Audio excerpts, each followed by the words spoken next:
நீங்கள் எவ்வளோ சம்பளம் வாங்குறீங்கன்றதை போடுறதுனால. வணக்கங்க. ஆக்சுவலாக வந்து இப்போ நானும் மணியும் வந்து ஒரு எலக்ட்ரிக்கல் கம்ப்ளைண்ட் தான் போயிட்டுருக்கோம். கஸ்டமர் கால் பண்ணி கம்ப்ளைண்ட்டுன்னு சொன்னாங்க. என்ன கம்ப்ளைண்ட்னு தெரியல.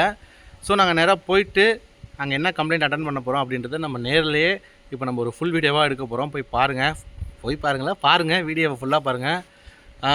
நாங்கள் வந்து எப்படி எங்கள் வேலைக்கு போனால் எப்படி நாங்கள் வந்து அங்கே நடந்துப்போம், எப்படி அங்கே எங்களுக்கு அமையும் அப்படின்றத இந்த வீடியோவில் நீங்கள் ஃபுல்லாக பார்த்து தெரிஞ்சுக்கிங்க. டூல்ஸ் பைக்கில் தான் நிற்கிறோம். ஆக்சுவலாக வந்து இந்த தெருக்குள்ளே தான் வேலை. ஆனால் வந்து இந்த தெரு அட்ரஸ் நாங்கள் விசாரித்ததுக்கு வீர காமாட்சி அம்மன் தெருன்னு சொன்னாங்க. இப்படி போர்டு இருந்துச்சுன்னா எப்படி வந்து நம்ம போகிறது? அப்புறம் ஒரு ஆட்டோக்கார அண்ணன்ட்ட விசாரிச்சுட்டு தான் போகிறோமே. இந்த பாருங்கள் எப்படி போட்டு வச்சாங்கன்னு. ஆக்சுவலாக நம்ம அந்த தெருவுக்குள்ளே வந்துட்டோங்க. இப்போ வந்து வீட்டை வந்து விசாரிக்க வேண்டியதுதான். அவங்களுக்கு கஸ்டமருக்கு ஃபோன் பண்ணி கேட்போம். இப்படி நிற்போம்.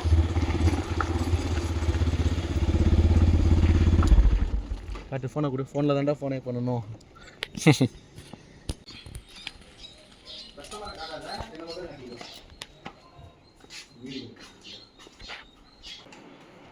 செவுத்துல தானே சொல்றீங்க? சென்டர் பண்ணியா இல்லை இப்படி இந்த கார்னர் தான் சென்டர் பண்ணியா? இது மாத்திட்டா பெருசா கூட நடுப்புற வைங்க. பெருசா நல்லா இடிக்காத அளவுக்கு. சரிங்க. வேற ரெண்டு ஃபேன்.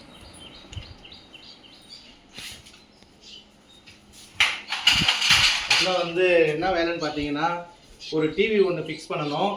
அப்புறம் ஒரு 2-3 ஃபேன் ஒன்று, அப்புறம் வீட்டுக்கு லைட்லாம் வந்து ஃபிக்ஸ் பண்ணணும். அந்த லைட்லாம் க்ளீன் பண்ணி போடணும். ஸோ கஸ்டமர் வந்து இப்போ தான் வீடு ஷிஃப்ட் பண்ணியிருக்காங்க. இன்றைக்கி வந்து ஃபுல் வீடியோ பாருங்கள், நான் டீட்டெயிலாக போடுறேன்.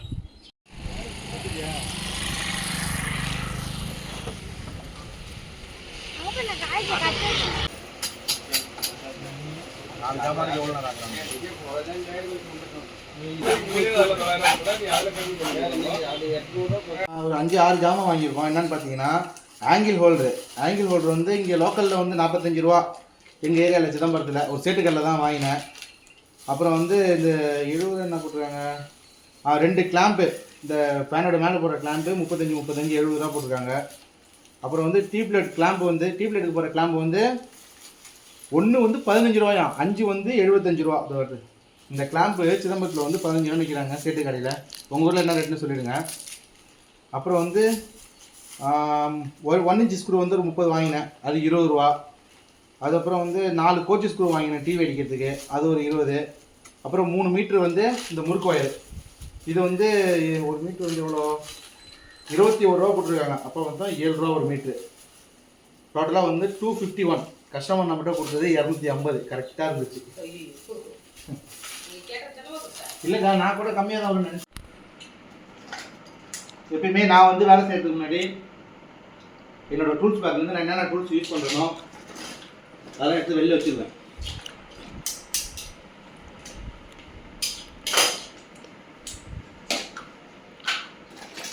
ஏன்னா அப்போ தான் நமக்கு ஈஸியாக இருக்கும் வேலை செஞ்சு முடிக்கிறதுக்கு.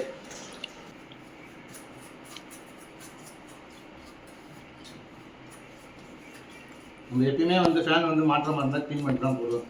அதனால் எப்பவுமே கையில் வந்து டூல்ஸ் பேக்கில் ப்ரெஷ் இருக்கும்.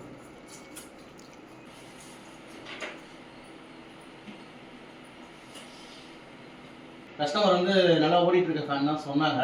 ஸோ நம்ம மேலே கெப்பாசிட்டர் கழட்டி வேல்யூ செக் பண்ணி பார்ப்போம் எவ்வளோ இருக்குன்னு. செக் பண்ணி பார்த்தா தெரிஞ்சிடும். எப்பயுமே கெப்பாசிட்டர் கழட்டினா முதல்ல செய்யக்கூடியது வந்து அதை டிஸ்சார்ஜ் பண்ணிடணும். சார்ஜ் இருக்கு இல்லை, டிஸ்சார்ஜ் பண்ணிட்டு தான் நம்ம வந்து செக் பண்ணணும். கெப்பாசிட்டி செக் பண்ணதை வச்சாச்சு.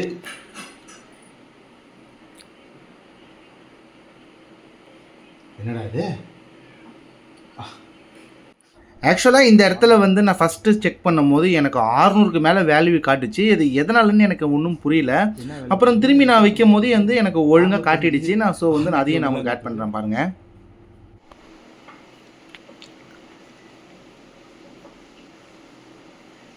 ஸோ வந்து 0.613 வேல்யூ வந்து 2.5 MFT இருக்கணும், மைக்ரோ ஃபேரட் இருக்கணும். இப்போ ஒன்று கூட இல்லை, அதனால தான் ஃபேன் ரொம்ப ஸ்லோவாக சுற்றுச்சு. இதை வந்து நம்ம மல்டிமீட்டர் இல்லை அப்படின்னு நேரில் செக் பண்ணணும்னா ரெண்டுத்தையும் வந்து ஷார்ட் பண்ணி பார்த்து செக் பண்ணலாம். இங்கே வா. ஸோ வந்து விட்டுட்டு இது சார்ஜே இல்லை, சுத்தமாக சார்ஜே இல்லை. நல்லா ஒர்க்கிங்கில் இருந்துச்சுன்னா நல்லா பட்டார்னு வெடிக்கும். ஸோ சார்ஜில் நீங்களே பார்த்துருப்பீங்க. வேல்யூமே வந்து நம்மளுக்கு ஒரு எம்எஃப்டி கூட காட்டல, வெறும் 0.6 சம்திங் தான் காட்டுது. ஸோ வந்து வேல்யூ போயிடுச்சு. கெப்பாசிட்டி மாற்றினா தான் இனிமேல் ஃபேன் ஸ்பீடாக சுற்றும். ஆக்சுவலாக என்ன ஆச்சுன்னு பாருங்க, ஹாலில் வந்து ஃபேன் மாட்டிட்டோம். ரூமில் மாட்டுறதுக்கு முன்னாடி சரி கண்டென்சர் செக் பண்ணிவிடுவோம், அதில் தான் போயிடுச்சே, கெப்பாசிட்டி போயிடுச்சே, இதில் செக் பண்ணிப்போம் அப்படின்னு பார்க்கும்போது தான் தெரியுது இந்த ஸ்க்ரூவில் வந்து அவங்க எப்படி போட்டிருக்காங்க பாருங்க. சும்மா நான் ஜஸ்ட்டு இப்படிலாம் போட்டால் நைட்டில் தூங்கிட்டு இருக்கும்போது கண்டிப்பாக ஃபேன் கீழே விழுறதுக்கு, நைட்லன்னு இல்லை கண்டிப்பாக கீழே விழுறதுக்கு வாய்ப்பு நிறையா இருக்குது. கையால் பிடிச்சிட்டு இருக்கும்போது அது வந்துருச்சு. இந்த நெட்டுமே வந்து ஒரு ப்ராப்பரான ஒரு டைட்டு கிடையாது. ஸோ வந்து உங்கள் லூஸாக இருக்கிறதுனால நான் கைட்டி பார்க்குறேன். ஏன்னா வந்து அந்த ஷாஃப்ட் பட்டு அந்த போல்டு வந்து போயிருக்கிறதுக்கு வாய்ப்பு இருக்குது. ஆல்ரெடி நம்ம போட்டிருக்கோம் இந்த மாதிரி ஷாஃப்ட் போனதெல்லாம், இந்த போல்டு போனது போயிட்டுருக்கோம், நம்ம போட்டிருக்கோம் நம்ம சேனல்லையே. ஸோ அதனால் வந்து நம்ம பக்காவாக செக் பண்ணி போடுறதே பெஸ்ட்டு. ஃபேன் விழுந்துச்சுன்னா அப்புறம் என்ன ஆகுறது? நான் நினச்ச மாதிரியே தான் இருக்குது பாருங்க. இந்த கம்ப்ளைண்ட் வந்து எதுக்கு வருதுன்னா, இந்த மாதிரி ஷாஃப்டோட கனெக்ட் பண்ணியிருக்க ஃபேன் ராடு இருக்குது பார்த்தீங்களா, அந்த ஃபேன் ராடு வந்து லூஸாக இருந்துச்சுன்னா இந்த மாதிரி போல்டு வந்து ப்ராப்ளம் ஆகும். ஸோ இது ரொம்ப வந்து ரிஸ்க்கு. ஸோ வேலை பார்க்கும்போது கண்டிப்பாக இந்த மாதிரி இந்த ஒயரெல்லாம் சுற்றி வேலை பார்க்காம ப்ராப்பராக வந்து அந்த பின் டைட் பண்ணி ஃபுல் டைட் பண்ணி இந்த காட்டர் பின் போட்டால் மட்டுமே தான் இந்த ப்ராப்ளம் வந்து வராமல் இருக்கும். ஃபுல் டைட் பண்ணாலே இந்த ப்ராப்ளம் வராது. ஸோ இதை நம்ம போய் சேஞ்ச் பண்ணிக்கலாம். இந்த பாருங்கள், இந்த ஃபேன் ராடுமே அந்த ஊக்குனால எப்படி போயிருக்குன்னு. ஸோ நம்ம இதே ராடை இப்போ திரும்பி நமக்கு போட்டால் கண்டிப்பாக ப்ராப்ளம் வர்றதுக்கு வாய்ப்பு இருக்குது. ஜஸ்ட்டு கொஞ்சம் தான் இருக்குது பாருங்கள். இன்னும் இது இப்படியே இதே கண்டிஷனில் ஓடிட்டு இருந்ததுன்னா கண்டிப்பாக ஃபேன் தலையில் தான் விழுவும்.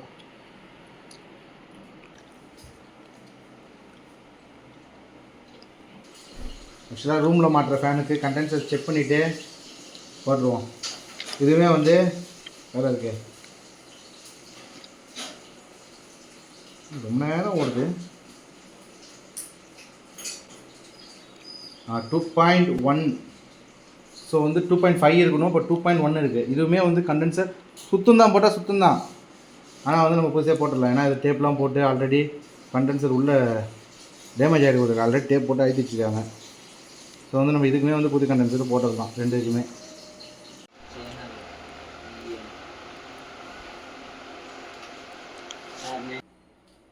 ஆக்சுவலாக கெப்பாசிட்டர் வாங்கிட்டு வந்து ரூமில் உள்ள ஃபேனை மாட்டிகிட்டு இருக்கோம். இப்போ லைட் இல்லாமல் கஷ்டமாக இருக்குது. லைட்டை போட்டு போடலாம், ஃபேனை வச்சுட்டுனா ஃபேனை போட்டுட்டா கொஞ்சம் காற்றோட வேலை செய்யலாமே அப்படின்ட்டு ஃபேனை முதல்ல போடுறோம். சின்னதாக மார்க் பண்ணிக்க வேண்டியதான். ஏன்னா ரொம்ப டார்க்காக மார்க் பண்ணால் மார்க் பண்ணுறதே தெரியக்கூடாது அந்த அளவுக்கு.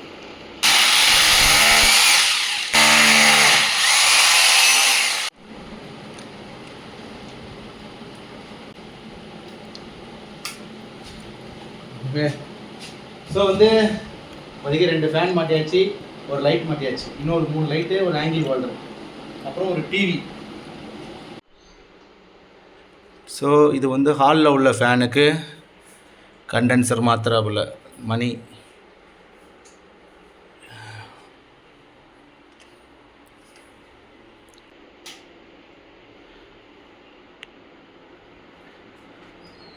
ஸோ வந்து நல்ல ஸ்பீடாகவே சுற்றுது ஃபேனுமே போட்ட உடனே. லாஸ்ட் டைம் நம்ம வந்து பிஎல்டிசி ஃபேன் வந்து போட்ட உடனே சுற்றலை, இது போட்ட உடனே எவ்வளோ ஸ்பீடாக சுற்றுச்சு பாருங்கள். ஷார்ட்ஸில் போட்டிருப்பேன். ஸோ இப்போ இந்த லைட் வந்து கிச்சனுக்கு, கிச்சன்லேயுமே வந்து டியூப்லைட் இல்லை, ஆஞ்சில் கட்டோட சுவிட்ச் போர்ட் பண்ணி போடு.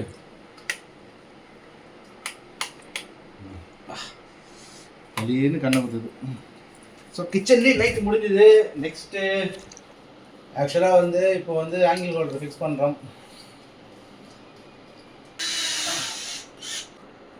ஸோ வந்து ஆங்கிள் ஹோல்டர் போட்டாச்சு. இது லைட்டு போட்டு காட்ட முடியாது, ஏன்னா கஸ்டமர் இப்போ லைட் இல்லை, அவங்க அப்புறம் வாங்கி போட்டுக்கிறேன்ட்டாங்க. ஓகே, இது வந்து வெளியில் ஆக்சுவலாக வந்து இந்த இடத்துல கிளாம்ப் வந்து லைட்டு உடஞ்சிருக்கு, கிளாம்ப் போடவே முடியல. நான் என்ன பண்ணால் காப்பர் கம்பியை வெளிசாக சீவி அப்படியே அந்த கிளாம்பில் சுற்றி அப்படியே இது போட்டிருக்கேன். மொத்தமாக சிவனா தெரியும், மொத்தமாக போட்டாலும் மெலிசாக போட்டிருக்கேன். ஸ்ட்ராங்காக தான் இருக்குது. சுவிட்சை போட்டு பார்ப்போம். இல்லை ஓகே, அவுட்ரு முடிஞ்சுது. பேலன்ஸ் ஒரு லைட்டு. ஆக்சுவலாக வந்து பல்பெலாம் கனெக்ட் பண்ணி பார்த்ததுக்கப்புறம் சுவிட்சை போட்டால் எரியவே இல்லை. எனக்கே ஒரே கன்ஃபியூஷன், என்னடா ஆச்சு அப்படின்ட்டு. சரி சுவிட்சை ஓப்பன் பண்ணி பார்ப்போம் அப்படின்ட்டு ஓப்பன் பண்ணால் லைனே கொடுக்கல. அதாவது இந்த லைன் தான். ஸோ வந்து அதனால் திரும்பி வந்து ஃபிக்ஸ் பண்ணுறோம். அங்கே ஏன் கட்டணும்னு பார்த்தீங்கன்னா ஒயர் ஏதாவது லூஸாக இருக்கா அப்படின்னு பார்க்க தான் கட்டணும். ஸோ ஓகே,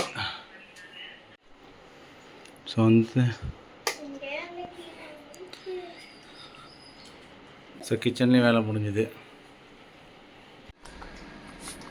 ஸோ 3 லைட்டு மாட்டியாச்சு. ஒரு குண்டு பல்ப் ஒன்று மாட்டியிருக்கு, அதோட சேர்த்து 4. இப்போ வந்து இதில் வந்து என்னென்னா ஆல்ரெடி ஆங்கிள் ஹோல்டர் போட்டிருக்கு. கஸ்டமர் இது வேண்டாம், இந்த இடத்துல எங்களுக்கு டியூப் லைட் வேணும் அப்படின்னாங்க. ஸோ ஆல்ரெடி அங்கேயே வந்து டியூப் லைட் வந்து ட்ரில்லிங் போட்டிருந்தது. ஸோ அதிலே ட்ரில்லிங்கில் அப்படி கிளாம்பை ஏற்றி என்ன கொஞ்சம் ஒயர் மட்டும் கொஞ்சம் எக்ஸ்டெண்ட் பண்ணிக்கிற மாதிரி இருக்கும். சீலிங் ரோஸ் போட்டால் ஒயர் பத்தாது. பல்பு தலைக்கீழ போட்டுருக்கேன். அவ்வளோதான். ஸோ வந்து நான் வந்து ஒயரை அளந்து தான் வெட்டினேன். ஆனால் கொஞ்சம் லூஸாக இருக்கிற மாதிரி இருக்குது ஒயரு. சரி ஓகே, அப்போ தானே இருக்குது. எல்லா லைட்டும் மாட்டியாச்சு. ஸோ ஃபைனலாக வந்து டிவி ஃபிக்ஸ் பண்ண போகிறோம். ஃபிக்ஸ் பண்ணிவிட்டு நம்ம இங்கேயுமே கிளம்ப போகிறோம். எவ்வளோ சார்ஜ் வாங்குறேன் அப்படின்றதையும் நம்ம இந்த வீடியோவில் போடுறோம். ஆக்சுவலாக வந்து ஒரு நண்பர் சொல்லியிருந்தாரு, இந்த மாதிரி நீங்கள் எவ்வளோ சம்பளம் வாங்குறீங்கன்றதை போடுறதுனால எங்களுக்கெல்லாம் வந்து அடிப்படுது. நாங்கள் வந்து ரொம்ப எப்படி சொல்கிறது, கஸ்டமர் வந்து அவங்க அவ்வளோ வாங்குறாங்க, நீங்கள் என்ன அதிகமாக வாங்குறீங்க அப்படின்ற மாதிரி அவங்க கேட்குறாங்க. அதனால தான் நான் வந்து சொல்லலை எவ்வளோ சார்ஜ் வாங்குறீங்க அப்படின்ட்டு. இந்த வீடியோக்கும் சொல்லலாமா வேணாமான்னு யோசிச்சுட்டே தான் இருக்கேன். பார்ப்போம் கடைசியில் என் மைண்ட் செட் எப்படி இருக்குன்னு. ஆக்சுவலாக வந்து நம்ம ஃபேன் லைட்லாம் மாட்டிட்டோம். இப்போ வந்து டிவி மாட்ட போகிறோம். டிவி மாட்டுறதுக்கு அவங்க கஸ்டமர் என்ன சொல்லியிருந்தாங்கன்னா, நம்மளுக்கு சென்டர் பண்ணி மாட்டி தர சொன்னாங்க. சென்டர் பண்ணால் நல்லா இருக்கும்ட்டு. ஸோ எப்படி இந்த மாதிரி இருக்கிற ஒரு கபோர்டில் இதை எப்படி நம்ம சென்டர் பண்ணுறதுன்னு பார்த்தீங்கன்னா, ஃபஸ்ட்டு இந்த அளவு எடுத்துக்கணும். இந்த நீட்டையும் ஹைட்டையும் எடுத்துக்கணும். ஹைட்டையும் எடுத்துக்கிட்டிங்கன்னா 2 கிளாஸ் ஆகிற இடம் தான் சென்டர். நான் ஆல்ரெடி எடுத்து வச்சுருக்கேன். எனக்கு இந்த ஹைட் வந்து பார்த்தீங்கன்னா இங்கே பாருங்க, இங்கே கிடைச்சிருக்கு. கிட்ட வந்து இந்த லென்த் வந்து பார்த்தீங்கன்னா இந்த இங்கே கிடைச்சிருக்கு. இப்போ 2மே கிராஸ் ஆகிற இடம் தான் சென்டர். ஸோ சென்டர் வந்து இந்த இடத்துல வரும்.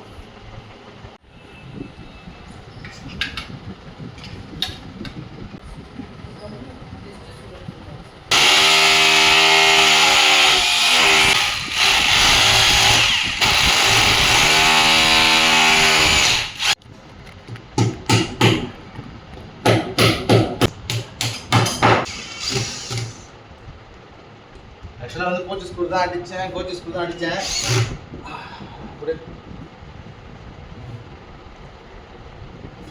கோச் ஸ்கூல் வந்து வளையுது. ஏன்னா வந்து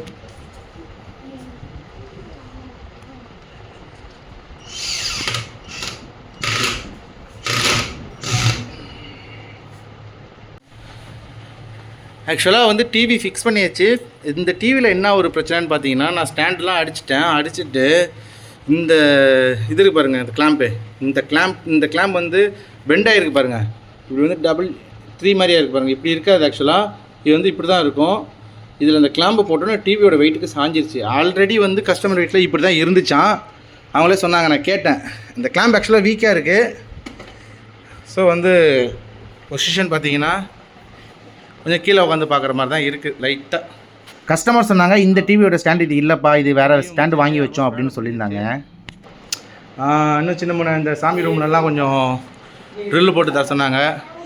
ஸோ அதை முடிச்சுட்டு கிளம்ப வேண்டியதான். நான் உங்களுக்கு ஃபினிஷிங் காட்டுறேன்.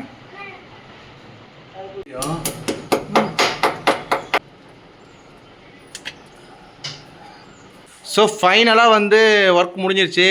இந்த ஒரு லைட்டு போட்டிருக்கோம். அப்புறம் வந்து பார்த்தீங்கன்னா அப்புறம் இந்த ஃபேனு, அப்புறம் டிவி, அப்புறம் பார்த்தீங்கன்னா இந்த சாமி ரூமில் வந்து நம்ம தான் அடித்து கொடுத்துருக்கோம் ஃபோட்டோ எல்லாமே. இந்த கீழே உள்ள 3, மேலே உள்ள 3, அப்புறம் இங்கே சைடில் மொத்தம் ஒரு 10 ஃபோட்டோ கிட்டே அடிச்சிருப்போம். அப்படியே இந்த பக்கம் ரூமுக்கு வந்தால் இந்த டியூப் லைட், இந்த ஃபேனு, அப்படியே கிச்சனுக்கு வந்தால் இதோ இந்த ஆங்கிள் ஹோல்டர் போட்டு குண்டு பல்ப்பு, அப்புறம் இந்த டியூப் லைட்டு, அப்புறம் இந்த லைட்டு. ஸோ வந்து ஃபைனலாக நம்ம ஒர்க்கு முடிஞ்சிருச்சு. இதோ டூல்ஸையும் எடுத்து வச்சுட்ருக்கோம் எல்லாத்தையுமே.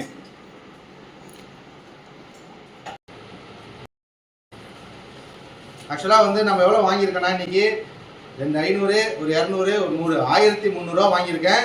நான் இன்றைக்கி வந்து பார்த்தீங்கன்னா 4 டியூப் லைட்டு, ஒரு ஆங்கிள் ஹோல்டர் போட்டு, ஒரு குண்டு பல்ப்பு, 2 ஃபேனு, அப்புறம் ஒரு 10 ஃபோட்டோ கிட்ட ட்ரில்லிங் மிஷின் யூஸ் பண்ணி போட்டது, ப்ளஸ் இந்த டிவி ஸ்டாண்ட் அடித்து கொடுத்தது.